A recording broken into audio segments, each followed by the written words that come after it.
అంటే మనకు సుమారుగా యావరేజ్గా 6 నుంచి 6.5 లక్షలు అంటే 6 నుంచి ఒక 7.5 లక్షల మధ్యలో వస్తుంది. ఎందుకంటే ఈచ్ పర్సన్ కదా సార్, ఈచ్ పీడిఎఫ్ కి ప్రాజెక్ట్ డిస్ప్లేస్ ఫ్యామిలీ ఒక ఇంట్లో ఒక్క ఫ్యామిలీ ఉండొచ్చు, 2 ఉండొచ్చు, 3 ఉండొచ్చు, మీ ఇంట్లో ఉన్న బట్టి నెంబర్ బట్టి ఉంటుంది. అది ఒక రేషన్ కార్డుకి ఇస్తారు 6.5 నుంచి. అంటే రేషన్ కార్డు భార్యాభర్తలకి లేదా 18 సంవత్సరాలు నిండిందా నీకు పీడిఎఫ్ నీకు 6 లక్షలు అది సార్ అనేది అంతేనా సార్?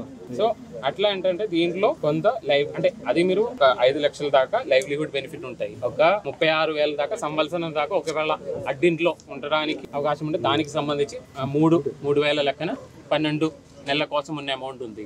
ప్లస్ ఒక 50,000 ట్రాన్స్పోర్ట్ అంటే మీరు ఇక్కడ నుంచి అక్కడ వెళ్ళడానికి ట్రాన్స్పోర్ట్ అలవెన్స్ ఉంది. సో అట్లా అన్ని కలిపితే అంటే చిన్న ఒక షాప్ ఉంది, ఆ షాప్ చిన్న షాప్ ఏదైనా ఉన్న కేసెస్లో దానికి ఒక అదనంగా 25,000 50,000 ఏదో ఉంది. సో అట్లా పెట్టుకొని సుమారుగా 6 నుంచి 7.5 వరకు అంటే డిపెండింగ్ ఆన్ ఒక్కొక్కరు ఏ కేటగిరీలో అంటే SC STలు అయితే కొంత ఏదో అడిషనల్గా దానికి ఒక 50,000 ఏదో అదనంగా ఉంది. అంటే కాస్ట్ కూడా చూసుకొని అంటే వాళ్ళు ఇంకా వెనకబడి ఉన్నారు కాబట్టి కొద్దిగా అదనంగా ఆర్థిక సహాయం ఇవ్వాలి అని చెప్పి. సో ఇట్లాంటివి 6 నుంచి 7.5 మధ్యలో ఒక్కొక్కరిది కాస్ట్ వాడు చేసిన వృత్తి అవన్నీ చూసుకొని అది వస్తుంది. అంటే మినిమం అయితే 6 ఉంటుంది, అది ఓన్లీ క్యాష్ పేమెంట్. అది కాకుండా ఒకవేళ ఇల్లు గవర్నమెంటే కట్టిస్తామంటే గవర్నమెంట్ కట్టిస్తాము.